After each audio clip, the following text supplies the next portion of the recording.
చూసిండ్రా చదువుకున్న పిల్లలు రోడ్డు కటుపక్క ఇటుపక్క నిలబడి కూసోని ఏం చేస్తున్నారో పరీక్షలు రాస్తున్నారు. నేటి బాలలే రేపటి పౌరులు అన్నట్టు వీళ్ళే మన భవిష్యత్తు భారతదేశ నిర్మాతలు. దేశ గతిని స్థితిని మార్చే శక్తి కలిగిన జంజీ యువత.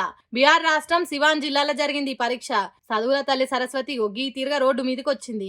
ఎందుకు ఇట్లా జరిగింది, ఎవల తప్పు, అసలు ముచ్చటేంది అంటే బీహార్ రాష్ట్రం కనీసం కూర్చునేతానికి బెంచీలు లేవట, పరీక్షలు రాసేతానికి హాలు లేవట.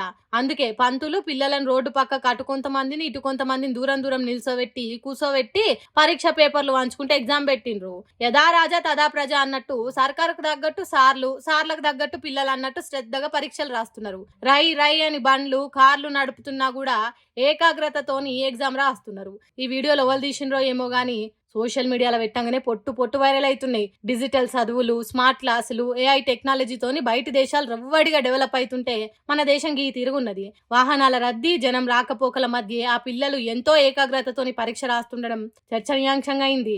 సర్కార్ బడులలో చక్కదనం లేదని ప్రైవేట్ బడులు, కాలేజీలు, కోచింగ్ సెంటర్లకు పంపుతీగో గిట్లున్నది వ్యవహారము. పెద్ద పెద్ద చదువులు చెప్పే సర్కార్ కాలేజీలలో సీట్లు కొట్టేతానికో, సర్కార్ నౌకర్లు కొట్టేతానికో బీహార్లో కోచింగ్ సెంటర్లు పిల్లలను గీ తీరుగా పరీక్షలు రాయిస్తుందట.